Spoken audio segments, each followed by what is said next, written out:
आप देख रहे हैं न्यूज इंडिया नेटवर्क, आपकी आवाज सच के साथ। सर क्या बात है, आज इतनी बड़ी मात्रा में यहाँ कांग्रेसी कार्यकर्ता इकट्ठा हुए हैं, इसके पीछे क्या कारण है? जब जब देश की बात आएगी तब तक कांग्रेसी सड़क पे होगा। जहां देश हित की बात होगी वहां कांग्रेस अपना खून बहाना जानता है।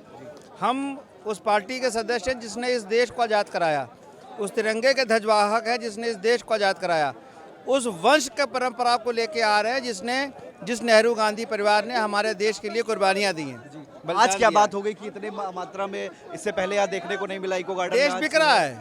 आप आम जनता नहीं देख रही है, आप नहीं देख रहे हैं, मीडिया नहीं देख रही है। देश बिक रहा है और देश बिकने के बाद भी अगर हम सड़क पे ना उतरे तो हम किसके साथ खड़े हैं? हम सरकार से डर रहे हैं क्या? हम सरकार से बिल्कुल नहीं डर रहे हैं। हम इस देश को बचाने के लिए लगातार इसी तरीके सड़कों पर उतरते रहेंगे। क्या कहते हैं दादा, कहाँ से आए हैं आप?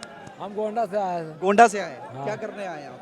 यहाँ पर आए पार्टी के काम रहा, पार्टी के काम करने आए हैं। पार्टी का काम करने आए हैं। क्या हाँ। काम था पार्टी का? पार्टी का यह जो देश के ऊपर महंगाई है और देश के यह है वही के पालन महामान, देश के सुरक्षा के लिए। तो आप कांग्रेसी हैं? हम कांग्रेसी हैं। अच्छा। हाँ। तो गोंडा से आए हैं। हाँ, गोंडा से आए हैं। तो मुद्दे बताएंगे काहे के लिए आए हैं? हैं?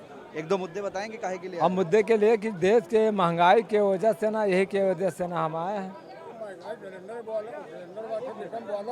पार्टी अलग है इससे। क्या आप कह रहे थे? एक मिनट ये इधर ले लीजिए। हाँ, ये हिंदुत्व वाला जो परिचय मुद्दा के है, साथ, परिचय के साथ। मैं तौकीर अहमद, कांग्रेस शहर अध्यक्ष संभल। ये जो मुद्दा है हिंदुत्व वाला, ये देशद्रोही मुद्दा है, देश में विखंडनकारी नीति को लाने का मुद्दा है। क्योंकि यदि आप हिंदुत्व की मांग करेंगे तो उधर सिख जो है वो खालिस्तान की बात करेंगे, उधर दूसरा समुदाय जो है वो अपने अलग प्रांत की बात करेगा। तो ये नीति जो है ये तो देश को तोड़ने वाली नीति है। सर दुनिया में कितनी मुस्लिम कंट्री? जी, दुनिया में कितनी मुस्लिम कंट्री? हम दुनिया की बात नहीं कर रहे हैं, हिंदुस्तान की बात कर रहे हैं। हिंदुस्तान में अच्छी खासी संख्या में कम से कम 1/4 मुस्लिम हैं और यहाँ सिख, ईसाई और सभी लोग मिलजुल कर रहते हैं। सभी ने आज़ादी की लड़ाई को मिलजुल कर तय किया है। आज भी हिंदुस्तान में मोहब्बत है, लेकिन ये भाजपा सरकार हिंदुस्तान की मोहब्बत को तोड़ना चाहती है। 47 में जो बंटवारा हुआ था वो किस आधार पे हुआ था? 47 में जिन्ना ने इस देश को तोड़ने का काम किया था। जो काम जिन्ना ने किया था मैं वो नहीं वही कह रहा काम हूं। हिंदुस्तान मैं के आपसे पूछ भाजपा रहा सरकार हूं, कर रही है। 47 में बंटवारा किस आधार पे हुआ था? 47 में बंटवारा एक गलत सोच के आधार पर हुआ है, हिंदू मुस्लिम की गलत सोच पर आधार पर धर्म हुआ के है, आधार पे हुआ जिससे हिंदुस्तान के टुकड़े हुए हैं, हिंदुस्तान का नुकसान हुआ है। क्या भाजपा फिर चाहती है कि फिर हिंदुस्तान के टुकड़े हों, फिर हिंदुस्तान का नुकसान हो? लेकिन कांग्रेस पार्टी हिंदुस्तान को तोड़ने नहीं देगी। कांग्रेस पार्टी हिंदुस्तान का एक एक अंग हिंदुस्तानी बनाकर रखेगी और हिंदुस्तान की मोहब्बत को कायम रखेगी। अच्छा, ये भी भारत जोड़ो यात्रा हुई है, आपको लगता है कि इससे कुछ फायदा हो? भारत जोड़ो यात्रा में जनता निकल के आई है, बच्चे निकल के आए, बूढ़े निकल के आए, महिलाएं निकल के आई हैं।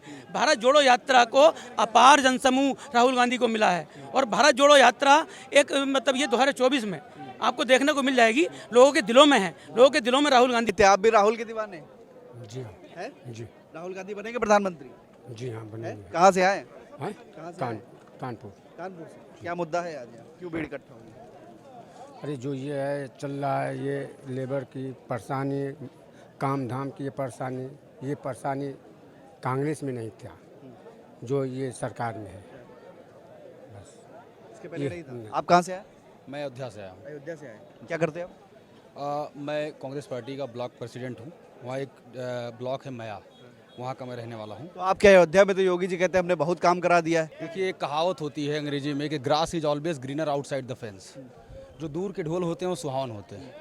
मैं अयोध्या का रहने वाला हूँ और अयोध्या में आप चल के देखिए किस तरीके से वहाँ व्यापारी और जिन लोगों के मकान तोड़े गए हैं, जिस तरीके से कॉरिडोर के नाम पे वहाँ पर, तो वो लोग त्राही त्राही कर रहे हैं। अभी आप हनुमानगढ़ी की बात अगर कर लें, वहाँ पर जाके देख लें, जो व्यापारी 10-20 रुपये, 50 रुपये, 100 रुपये, 200-400 दिन भर का कमा रहा था, बेचारा वो रोड पे आ गया है। इसके बाद मंदिर बनने के बाद फायदा किसको होगा?